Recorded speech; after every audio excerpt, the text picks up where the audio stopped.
This program is presented by University of California Television. Like what you learn? Visit our website or follow us on Facebook and Twitter to keep up with the latest UCTV programs. Also, make sure to check out and subscribe to our YouTube original channel, UCTV Prime, available only on YouTube.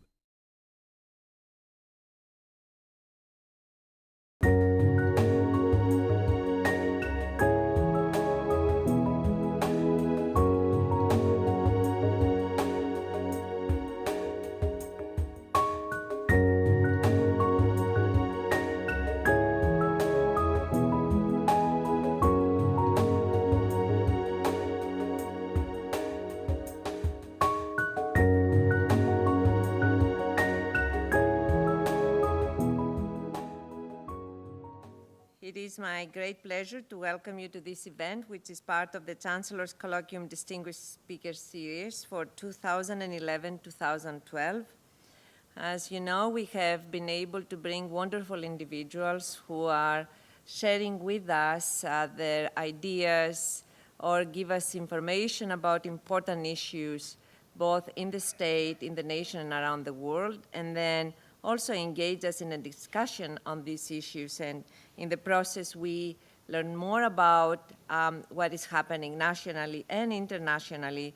We engage in this discussion, and then we try to bring more context to impact the issues we are facing every day, the issues we are facing on the long term, as we ourselves as a university are trying to find our path moving forward. At this time, I would like to introduce our speaker. I'm very honored to introduce Dr. Subra Suresh. Subra Suresh is a distinguished engineer and professor who was nominated by President Barack Obama and unanimously confirmed by the US Senate as the director of the National Science Foundation in September 2010. As director of the $7 billion independent federal agency, he leads the only government science agency charged with advancing all fields of fundamental science and engineering research and related education. The NSF's programs and initiatives keep the United States at the forefront of science and engineering, empower future generations of scientists and engineers, and foster economic growth and innovation.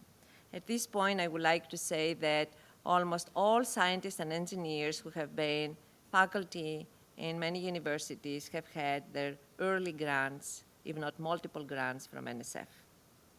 And so the agency, I would say the foundation, has not only supported the work of scientists and engineers, but has really created the foundation for science and engineering in the US. Prior to assuming his current post, Subra served as the Dean of the School of Engineering and the Vannevar Bush Professor of Engineering at the Massachusetts Institute of Technology. His experimental and modeling work on the mechanical properties of structural and functional materials, innovations in materials design and characterization, and discoveries of possible connections between cellular nanomechanical processes and human disease states have shaped new fields in the fertile intersections of traditional disciplines. He has co-authored more than 240 journal articles, registered 21 patents, and written 3 widely used material science books. In 2006, Technology Review magazine selected Dr. Suresh, as a top 10 researcher whose research will have a significant impact on business, medicine, and culture. His many honors include the 2006 Acta Materialia Gold Medal, the 2007 European Materials Medal, the 2008 Ehringen Medal of the Society of Engineering Science, the 2011 General President's Gold Medal from the Indian National Science Congress, the 2011 Padma Shri Award from the President of India, which is one of the highest civilian honors from the Republic of India, the 2011 Nadai Medal from the American Society of Mechanical Engineers, and the 2012 RF Mel Award from the Minerals, Metals, and Materials Society. So this is really a very long and wonderful list of distinctions. We are so pleased to have Dr. Suresh with us, and I would like to ask him to come forward and speak with us. Thank you.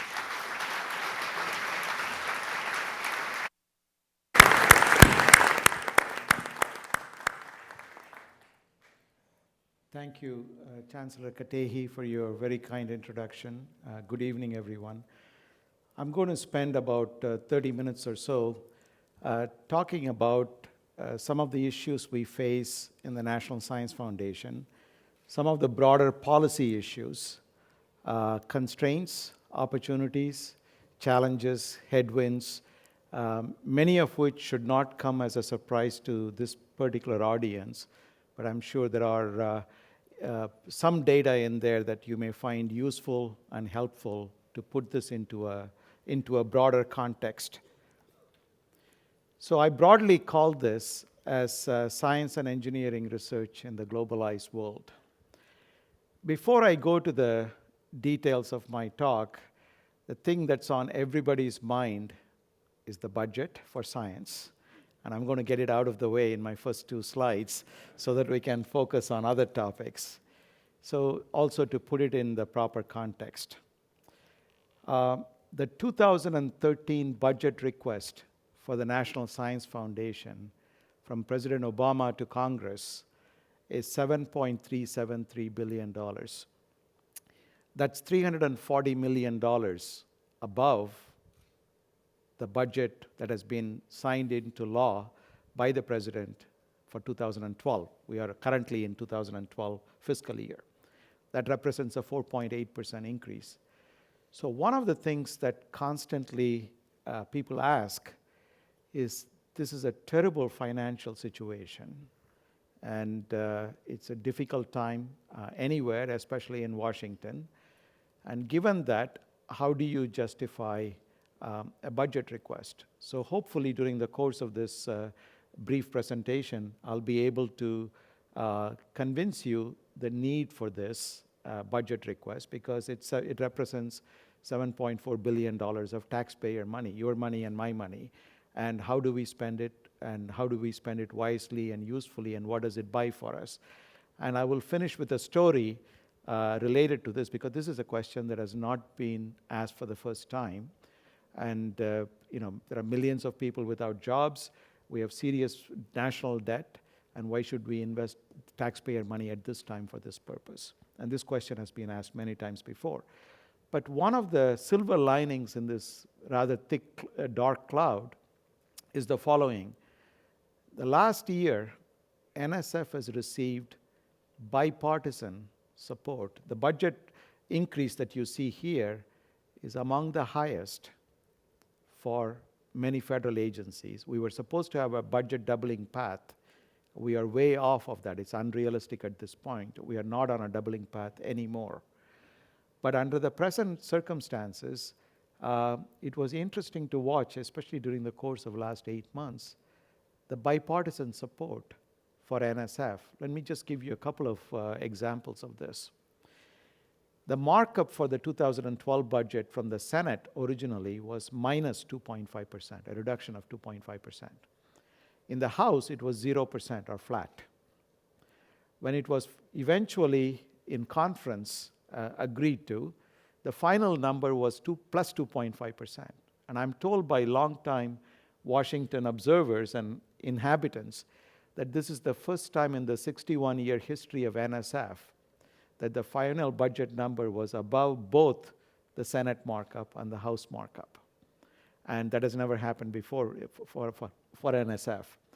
The second thing is, even in this climate, this was the fastest budget enactment in the last 11 years. We had the budget actually on November 18th for a year that began the previous October 1st. And so those are sort of indications that some kind of working together can happen even in this current environment. And let me give you the latest numbers on where we stand for 2013. It's going to be a very long and tortuous road this year. And this is the latest from last week. The House marked up NSF budget as plus 4.3% compared to 2012. The Senate has marked it up at 3.4%, plus 3.4%. And so again, there is the appropriation subcommittees in both chambers. And again, it's going to be a long road, but if it ends up the way it ended up last year, which is a big if at this point, it will not be too different from what the president proposed for NSF. And so we'll see where it goes. So I'll leave you with those numbers and those thoughts. These are the latest numbers for now. Let me go to the beginning of NSF, why NSF began and why NSF became a federal agency. Dr. Katehi mentioned Vannevar Bush. I still hold on leave the Vannevar Bush Professorship at MIT. Dr. Bush was an electrical engineer at MIT. He was also the first dean of engineering at MIT. And he was one of the two co-founders of a company that eventually became Raytheon. In the 1940s, he wrote this report that you see on your right called Science, the Endless Frontiers. And that had a very interesting thesis, which at that time was extremely controversial. When it reached the desk of the then President of the United States, it was rejected, went back to him. And eventually, President Truman signed into law in 1950 and created the National Science Foundation based on this report. And his controversial thesis at that time was the following: innovation is absolutely necessary for the economic prosperity of a country. And innovation necessarily depends on basic research in science and engineering. And basic research in science and engineering is best done at universities and colleges, where creative minds work and young minds are taught and trained. And this should be the birthplace of innovation. And that innovation is then taken up by industry and government and then put into much broader implementation and use. And that was the thesis. And he further added that it is the role of the federal government to support that ecosystem of innovation by funding research to universities and colleges in the country. And that became the National Science Foundation. So the first year budget for the National Science Foundation in 1950, total budget, annual budget, was $212,000. So we've come a long way to about $7.4 billion. Now, before we get carried away by the current NSF budget, I want to put this in context. Americans last year spent about $7 billion on potato chips. So NSF budget finally has reached on par with our expenditure in potato chips. I want to start with the US. And the things that have made the US the unquestioned innovation leader for at least the last half a century, perhaps longer, especially since the Second World War. So what is it about the American innovation ecosystem that has made it the leader, the unquestioned leader by anybody's measure?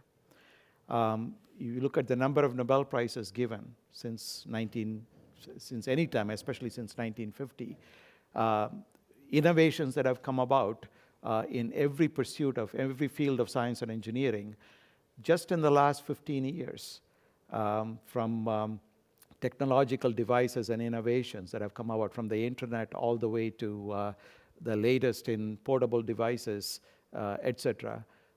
The ideas have come from here. So what has made the US the birthplace of innovation? There are a number of reasons we can give. I'm just going to list a few. And again, none of this is a surprise to you. Especially since the Second World War, but historically in its entire history, the US has been a magnet for scientific talent from all over the world. Many of the people sitting in the audience are examples of this. Chancellor Katehi is a very good example of this. People from all over the world come here because this is the place where you can do, historically, the best science, the best engineering in an open and transparent society that has all the institutions that nurture and foster this and support this. And that has helped immensely. Despite all the problems that all our universities have at the present time, including cuts in funding, federal funding, state funding, rising costs, etc., national debt, etc., no matter whose ranking you believe in, internationally, whether it's the Shanghai Jiaotong ranking or the London Times Sunday Supplement ranking, et cetera, US News and World Report. If you take the top 10 universities in the world by anybody's measure, at least 7 or 8 of them are still American universities. And in fact, countries large and small that are creating new institutions are modeling their institutions still after American universities, despite all the problems that we have. The higher education system, and California is a very good example of this, in the US has evolved through a very interesting process. People at different levels of economic structure within the society can still reach the top of the innovation ecosystem through a variety of channels. We have community colleges that feed into university systems, public and land-grant universities. We have private universities. We have Ivy League schools. We have public-private partnerships. We have models to support, historically state support.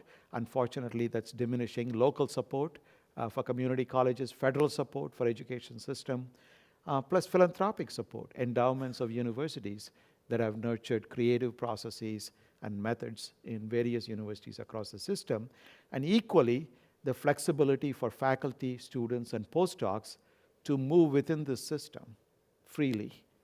And that creates a level of competition that's unprecedented.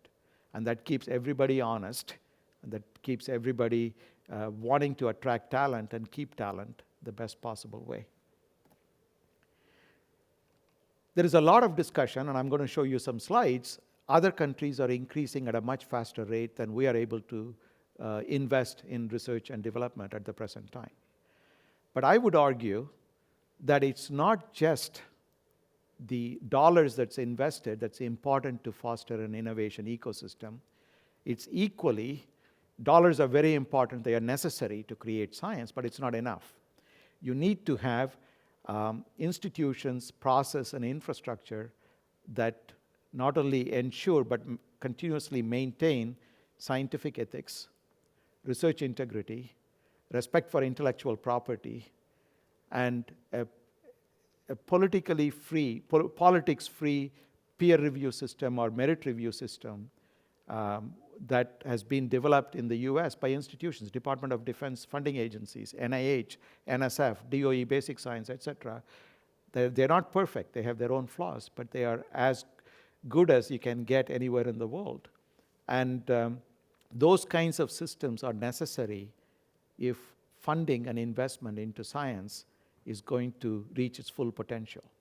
And I would further argue that it's not only important for the National Science Foundation because of our 61-year rich history to help that infrastructure come about all over the world so that science benefits everywhere. It's our leadership role and requirement that we do so because others look up to us. And I'll talk about one activity week after next at NSF, which is geared along those lines. So on that point, I would personally make the following statement. I believe that good science anywhere is good for science everywhere, provided that there is a free and open peer review system, a respect for and infrastructure and institutions to ensure scientific ethics, scientific integrity, respect intellectual property, etc. And if we believe in that, I think all of us, including NSF, we fund only American scientists. We don't send money abroad to support foreign scientists. But American scientists and American universities collaborate with foreign scientists, and how do we engage them?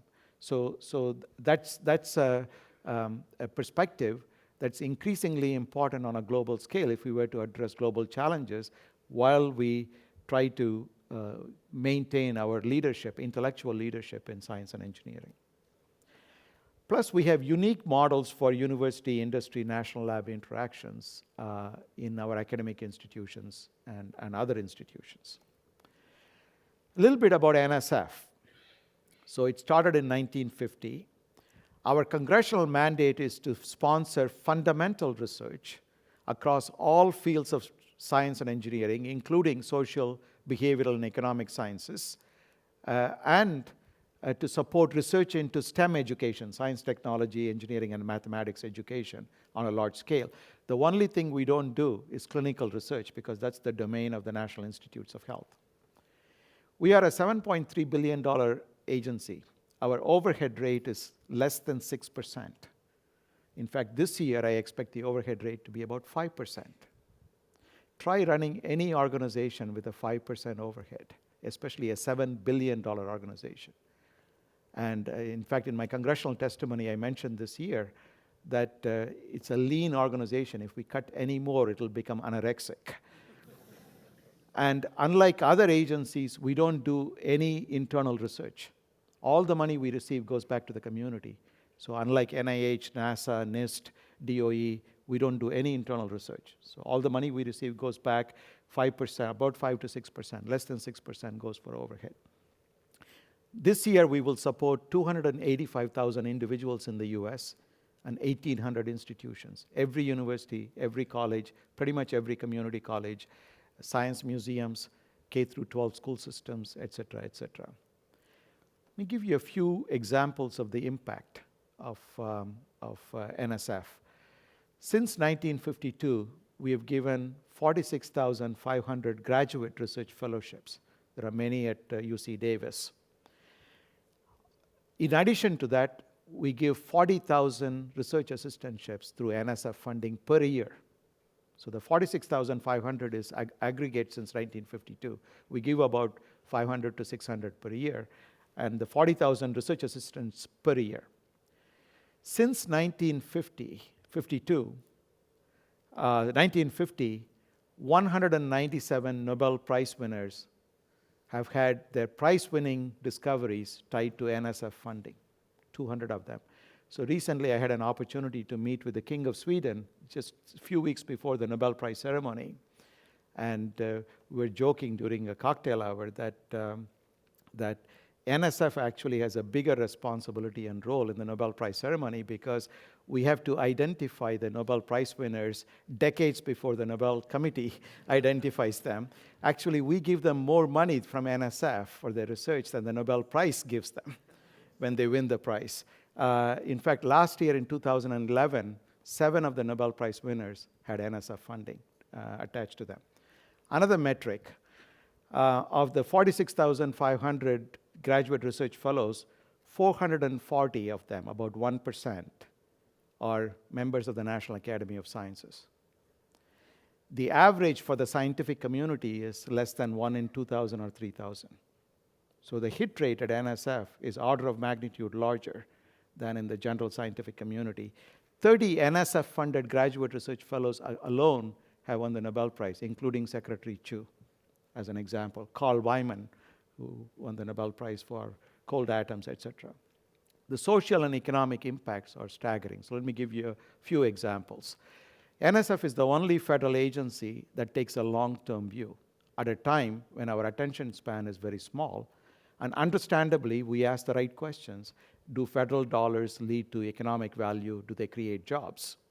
That's a very important question. But NSF has to take a long-term view because in science, jobs are created not tomorrow, not next year, but maybe 10 years from now, 20 years from now. And the economic value is also long-term. Here are some examples of this. In the 1960s, when DARPA started supporting GPS, primarily for defense applications, NSF funded basic mathematics, and before formally there was a computer science department in most universities, research into computer science. Who would have thought in the 1960s that GPS will be used by all of us in our portable devices to get home after a meeting or after dinner? Nobody would have thought of it. If we had asked that question, if we had made that a criterion for funding, we would not have funded this. In the 1970s, American industry decided that mathematical and process modeling was an academic exercise, so industry should not be funding. NSF funded it. That led to rapid prototyping, and rapid prototyping played a huge role in our international competition in manufacturing in the 1980s, especially when there was significant competition with Japan.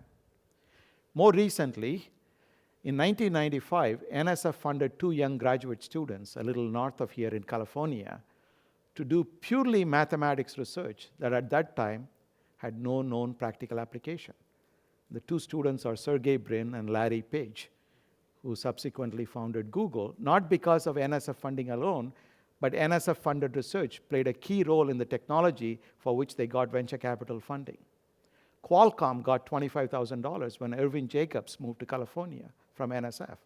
Now they employ 21,000 people. Symantec got a $25,000 SBIR grant from NSF. Now they employ 18,000 people. In 1999, President Clinton was at Caltech to launch the National Nanotechnology Initiative. So NSF was the first agency to fund major nanoscience and nanoengineering centers purely for basic research. They did not fund them to create jobs. They did not fund them for economic value. Now I have the data after 12 years. In the last 12 years, NSF funded nanoscience and nanoengineering centers alone, which were funded purely for basic research, have created 180 companies that involve 1,200 major corporations, and they've created tens of thousands of jobs. That's the benefit of basic research. From recent example, from distant example. So what do we do with universities and colleges? Last year, the most recent year for which we have data, 2008, complete data for all federal agencies, 81% of all the computer science research at American universities and colleges, 81% was funded by NSF. In biology, when you exclude NIH, it's 67%. In mathematics, it's 64%. Social sciences, 61%, etc. Engineering average is 39%. And all fields of science and engineering, it's 22%. There are fields, it puts a lot of pressure on us. There are fields, if NSF doesn't fund, university departments will close and fields will disappear once and for all. So at a time of small budget increase or flat budget, when we have to, in a zero-sum game, it puts enormous pressure on us. We cannot close things, because if we close it because of next year's budget, 10 years from now, there will be no intellectual discipline in that field. And that's something we have to take a long-term view. Going from national to global, here are some thoughts. If you look at the global research expenditure for the most recent year, in US dollars adjusted for purchasing power parity, the total research expenditure is 1.4 trillion US dollars, PPP dollars. Third of that is in North America, primarily in the US. Little less than a third is in Europe. About a third, but increasing significantly, is in Asia. And that's increasing very, very fast. And last year, for the very first time, the top 10 countries in Asia invested as much in R&D together as the US did. It has never happened before. Here is a chart. It's a little busy, but you don't have to worry, but I'll just describe the axes. On the horizontal axis, you have investment in R&D as a fraction of GDP. In the vertical axis, you have number of scientists and engineers per million population in different countries. The size of the circle tells you how powerful they are in this space. So all the blue lines, the blue circles, are the Americas. So the biggest blue circle is the US, somewhere to the northeast of the center. All the green ones are Asia. All the orange or red ones are Europe. So if you add this areas of all the circles, Asia will now surpass the US collectively in terms of R&D investments. And Europe is very close to us. And in fact, they have ambitious plans to surpass us. So I want to point out, I don't want to put too much emphasis on dollars itself. I mentioned the institutions are important and other factors are important. But the people who are also investing are trying very hard to set up those institutions. They may not get there tomorrow, but they may get there a decade from now. Here is another way to look at the same figure for many different countries. So on the horizontal axis, you have number of FTEs of researchers per million inhabitants. So I switch the axis now. Vertical is the percent as a fraction of GDP.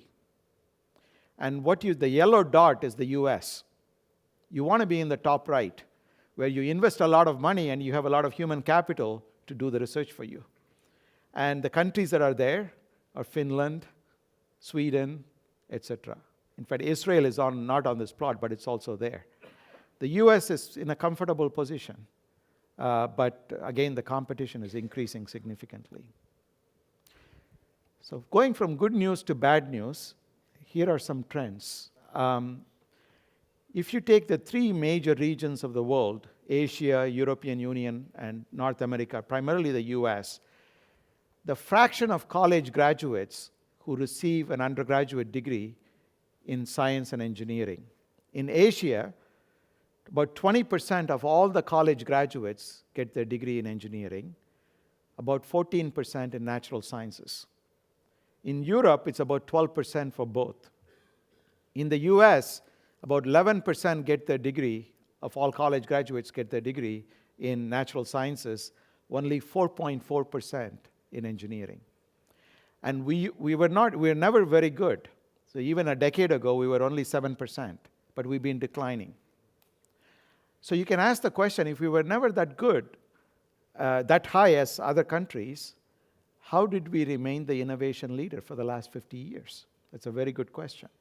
And one of the reasons is that we've been a magnet for talent from all over the world. And in American universities and colleges, in NSF-funded research, NIH-funded research, etc., we were able to attract talent from all over the world. So I know the numbers from MIT. I don't know the numbers here. In the School of Engineering at MIT, there are 375 professors. 43% of them are foreign-born. Pretty much most of them, almost all of them, have their first degree abroad.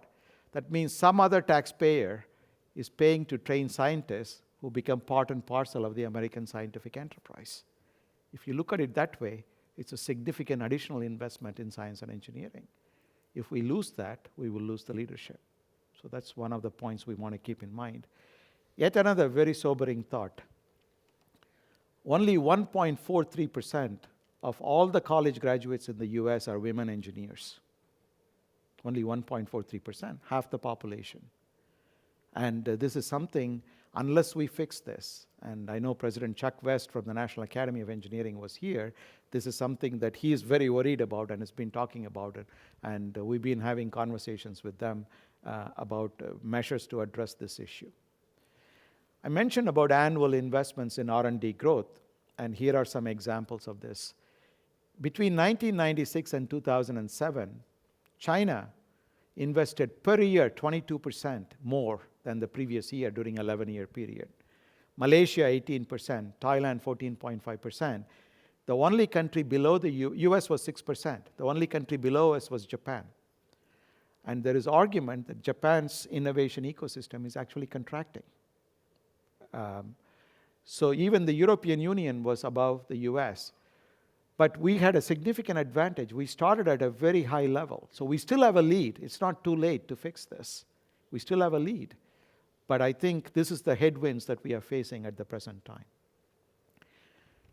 I don't want this to be a gloomy talk.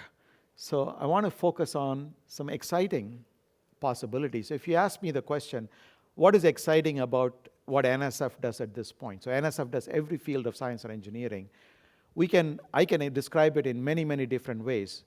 I'm going to take a very simplified view, and I'm going to capture the excitement of science and excitement of NSF-funded science into two broad categories.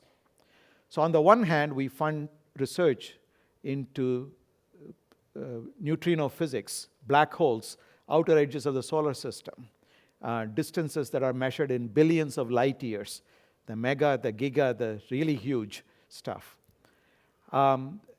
We can also go to the Antarctic ice, drill 2 kilometers deep, look at the age of the universe, carbon sequestration, fish population, penguin population, interesting data experiments, etc. At the other extreme, we can go to the nano, the pico, the femto, look at things really small and tiny. We can take a single DNA molecule and measure the force on it to a force resolution of a piconewton. So pico is 10 to the minus 12, 1 trillionth of the weight of an apple on your hand when you're standing on Mother Earth. And so you can do all of this. And one of the things you capture is not only the biology of a single molecule in the human brain, but the psychology of the human mind and the coupling between the two. So the neuroscience and cognitive sciences and psychology. in new and interesting ways. So it's not, so this is what I call the new era of observation. We have the tools, technologies, not just the experimental tools, but also the computational simulations, the hardware and software, the theory that goes behind it, and what I call citizen science. So what do I mean by that? An iPad can generate a terabyte of data. So NSF funds telescope facilities in Arizona, in Hawaii, and in Chile. And we are generating many, many terabytes of data per day. So a middle school child anywhere in the world can have access to real-time data that NSF generates. And we can excite that mind and create a pedagogical possibility that did not exist even a few years ago. That's the excitement of science, the new era of observation. This affects every field of science and engineering, including social, behavioral, and economic sciences. Now we go to other exciting broad category, the era of data and communications. And why is this important? The era of observations is creating unprecedented amount of data, plus the citizen access to portable devices and powerful computers like an iPhone generates additional levels of data. But this data, which is increasing exponentially, travels at the speed of light, unvetted, unpeer-reviewed, where facts have the real possibility of becoming facts, or fiction has an equal possibility of becoming fact in a nanosecond or less, and it's difficult to undo it. So from NSF's point of view, what new science do we need so that we can access, archive, retrieve, curate this massive amounts of data and create knowledge out of this and filter useful knowledge out of this while protecting privacy, confidentiality, and interoperability of data when we go from one set of devices to a new set of devices. And how do we do that? What new mathematics needs to be done? Plus we have cybersecurity issues, personal security, confidentiality issues. Then there is the interesting issue related to networking and social sciences. So NSF periodically comes under attack from segments of the population or segments of policymakers that why should you be funding physical sciences with the social sciences with a limited budget while it should be going to only natural sciences. Here is one example of this. One of the earliest funded NSF centers, engineering research centers, is in the state of Oklahoma. This was to predict tornadoes and weather patterns. This center has produced enormous amounts of new knowledge, software that's used all over the world. Our ability, and spun off companies, employs a lot of people all over the world. And this software has tremendous potential to predict way ahead of time the occurrence of tornadoes. But still, a few months ago, many people died in the state of Oklahoma because of tornadoes. So I asked the director of the center, with all this NSF funding over 25 years, why are people dying still from tornadoes? He said, it's not our inability to predict the occurrence of tornadoes. A greater problem is our inability to predict the behavior of people in response to warnings about tornadoes, which we give ahead of time. So social behavioral research and human behavior is so critical at a time when we are networked. This is why we articulated a new principle and vision for computing at the cutting edge on what NSF will do, and equally what NSF will not do in the next 10 years. I'm just going to finish with a few slides on some of the activities that we have ongoing currently. Our main mission is to support the best ideas and the best people. And another personal conviction that I have is best ideas and best people can happen everywhere. They live everywhere. We just need to find them, we need to identify them, we need to give them an opportunity to support it. This is why NSF supports research in every state in the country. And this is why Congress established the EPSCoR program at NSF. 29 states receive funding through the EPSCoR program, so that because of the notion that good ideas and good people can be anywhere, they may not have the right opportunity to benefit from it. So investing in this is so critical to us. We want to identify individual scholarship, bright ideas, basic research that may not have a commercial potential tomorrow, but that's not the reason for NSF not to fund it. Having said that, individuals alone and even institutions or even one country cannot solve all grand challenges. So how does fundamental research participate in tackling huge problems that an individual cannot address? So we need to also provide facilities for scientists. So there are a number of programs at NSF that not only NSF does, but we partner with other agencies in the federal government and internationally as well. Some of the larger programs: science, engineering, and education for sustainability, sustainability of urban infrastructure, sustainability of planet Earth, sustainability of transportation systems. So these are all examples of this.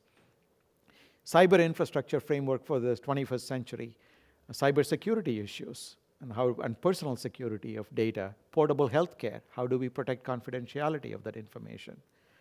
National Robotics Initiative. When people think of robots, they think of fun toys.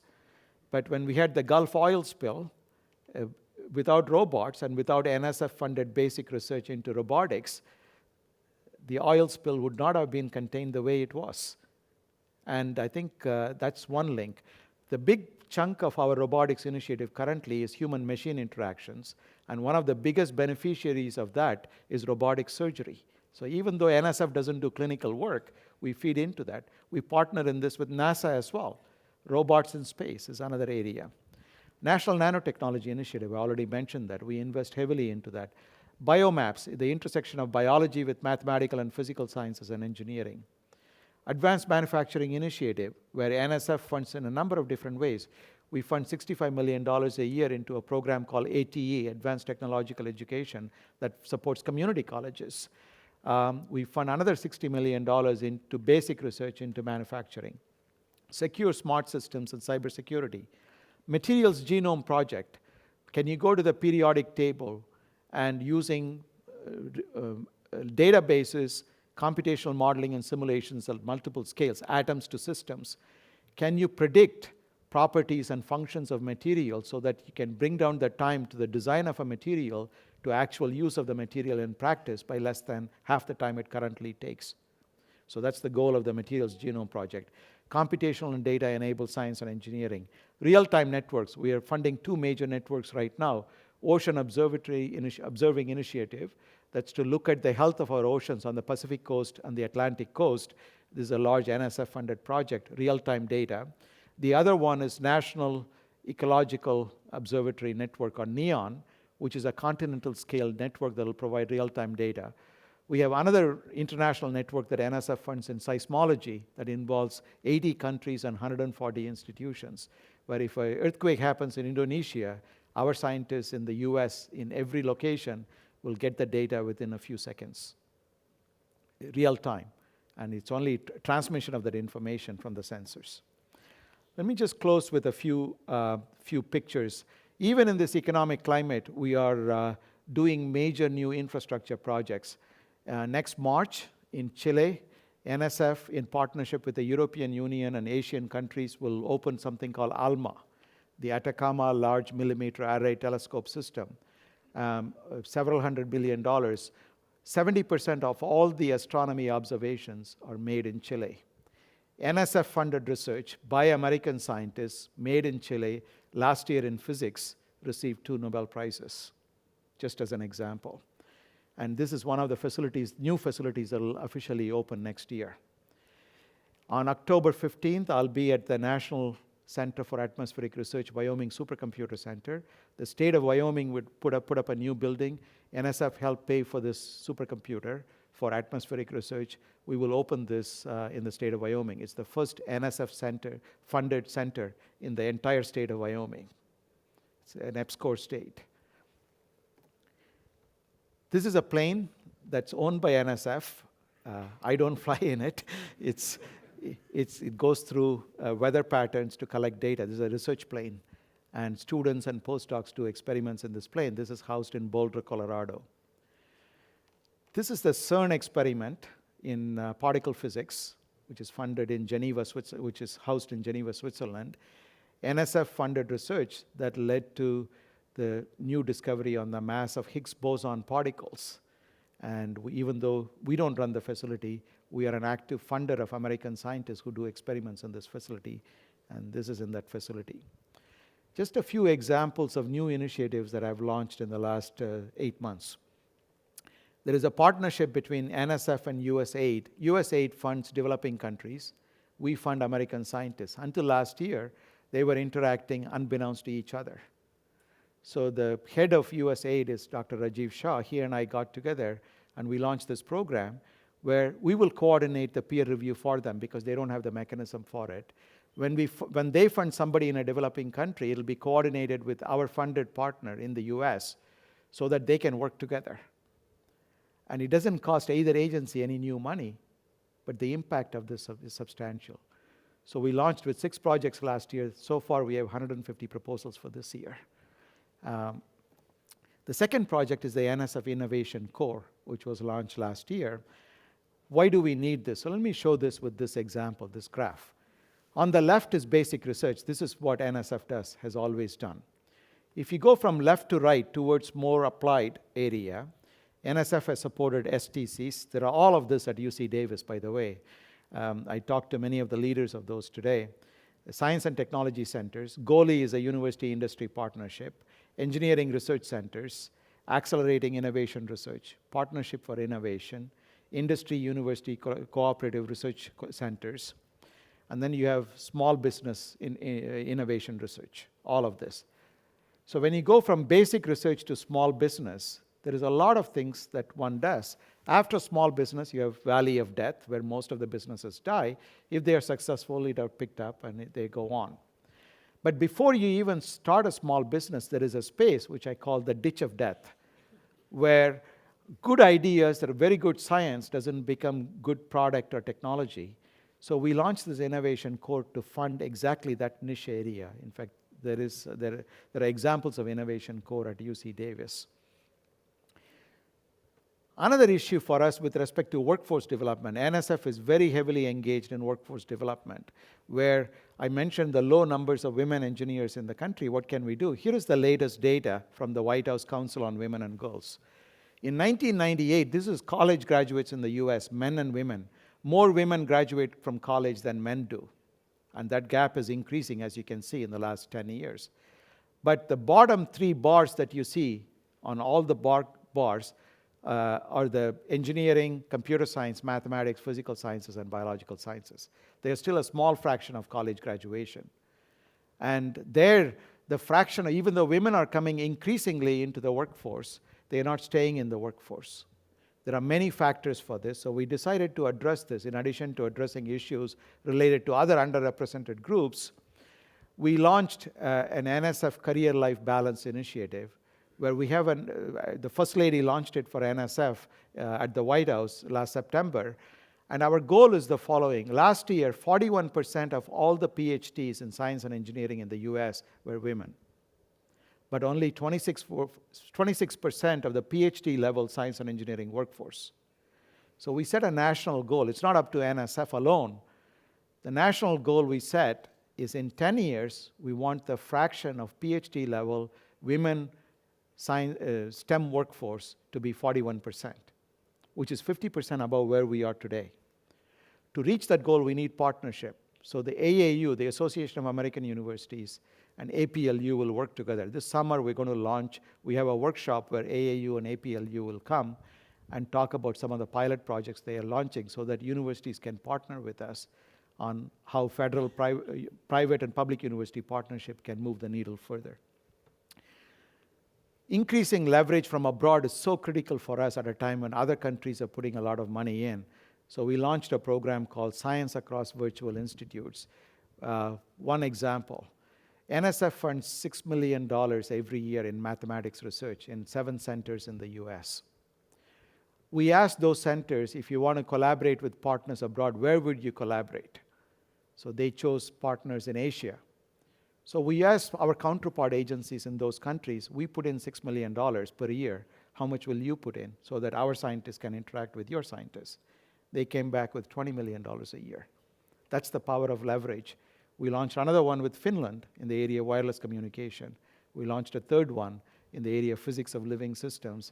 And this year we will launch several more to leverage our resources in the US with resources from abroad that benefit American scientists and students, young people. I think this is my last but one slide. We launched a program to foster interdisciplinary research, a program called Inspire. The idea is the following. If you have pre-packaged ideas, we actually steer the community in a different direction. We don't want to do that. We want the community to tell us what unexpected ideas, transformative ideas, perhaps high-risk ideas should be supported. So the way we did this was we will get ideas from the community. You mix any two fields you want for transformative research, and we will try to support that centrally without pre-packaging it.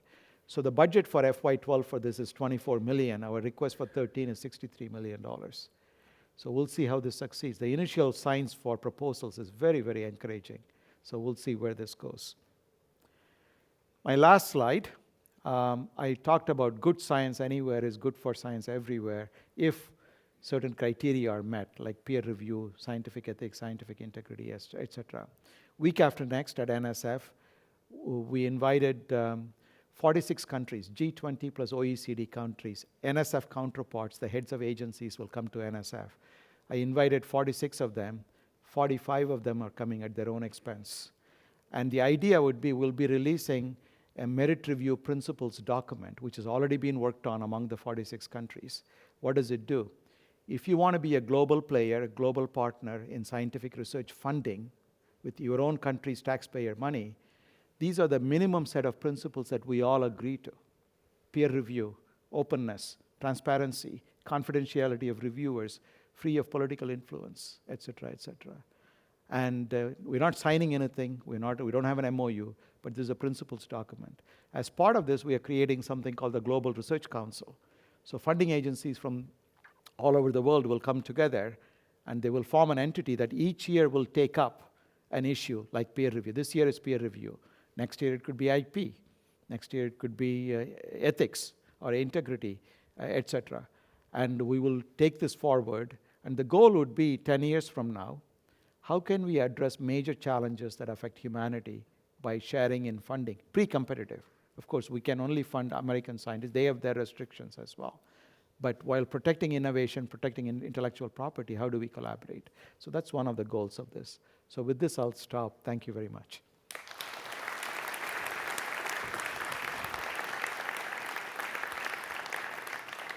Thank you.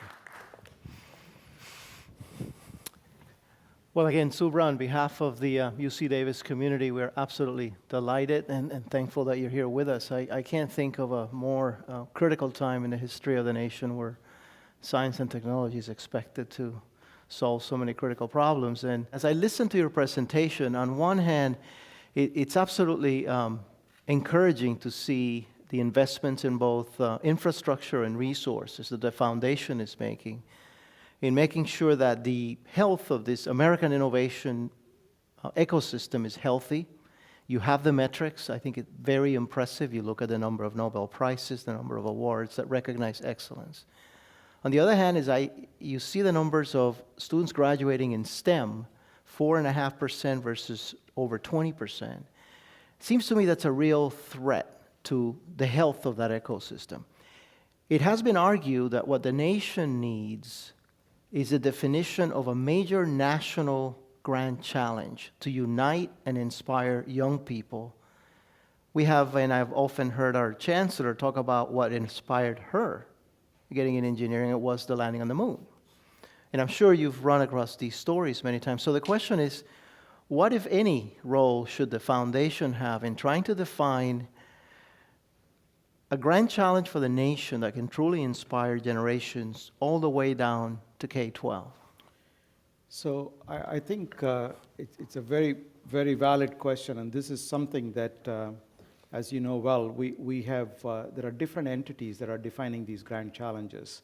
The National Academy of Engineering a few years ago came up with 14 grand challenges for the 21st century. I think the difference between the Sputnik era and now is you don't have a single competition that's racing ahead in a single mission. The grand challenges are diffuse, and the competition is diffuse. So China could be, in terms of investments in R&D, in terms of a variety of factors. but we don't have a single grant challenge. I think that's the issue. So there is a lot of conversation in Washington about how to galvanize the scientific community, and especially how to inspire the K through 12 kids that will go into science and engineering. There are a variety of factors, I think, that come in the way of this. And part of the thing is the misunderstanding about science, the misinterpretation of the role of science, etc. But grant challenges are a mechanism that should be sustained. And sometimes one of the interesting things, especially in the NSF is unique in this because we are the only agency we call a non-mission agency. It doesn't mean we don't have a mission. Our mission is not to push a mission. So NASA can push space and aerospace research. DOE pushes energy. Department of Defense pushes a particular technology. We cannot by congressional mandate. NSF cannot say robotics challenge or a sustainability challenge because that's not our mandate to do. So we have to be careful within the space we are allowed to operate in by Congress what we can do. But having said that, we just released a vision document for computing, which is a huge issue. 81% of our funding in universities for computer science is from NSF. So there we have identified what we call grant challenge communities. And we'll be articulating a grant challenge. So in that space, we are able to do that. Thank you. Just one other point on that. Sometimes grant challenges come in ways in which we don't expect. I tell this story often on why should we fund research, and especially in the spirit of something that will shake the world and change the world forever.